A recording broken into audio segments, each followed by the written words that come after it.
Hey guys, it's Tyler, formulation lead here at Peregrine, and we're back with another episode of Botanical Facts. This week, we've got something a little bit different. We took a field trip to our local wilderness to talk about some of the essential oils that we use that come from places exactly like this, and how they're made. Let's get going. So a question that comes up a lot of time is, what are essential oils? And in short, essential oils are aromatic compounds that are extracted from things like plants, and then refined to a place where it's relatively pure. Because the scents that we use here at Peregrine are inspired by the places that we live and come from, we tend to use a lot of essential oils that come from here in Canada. This includes spruce and cedar, among others. So let's go look at how the trees look like in their natural habitat and how you might go about collecting samples to make essential oils with. So here we are, in a natural habitat of trees.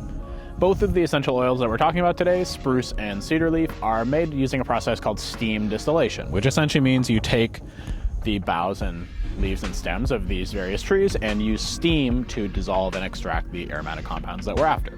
This is in contrast to most fragrance ingredients, which are usually made from completely synthetic sources. We use essential oils because we find that the scent that they give off is much more true to, the space that you might be trying to capture, and they tend to be a little bit easier for people with sensitive skin and other issues like that. Since essential oils don't come from synthetic sources, the scent that they give off is often more complex and nuanced than you might get from a synthetic one.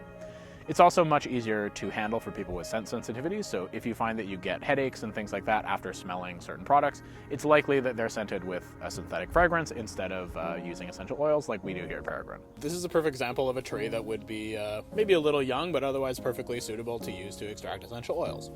Basically, the process for steam distillation would be to collect samples from, our specimen in this case, and take them to a lab setting where they can be safely extracted, and the end result is going to be consistent and safe to use each time. I hope you guys have enjoyed this field trip. As you can probably tell, these ingredients are pretty essential to the scent blends that we produce here at Peregrine, and we wouldn't be who we are without them.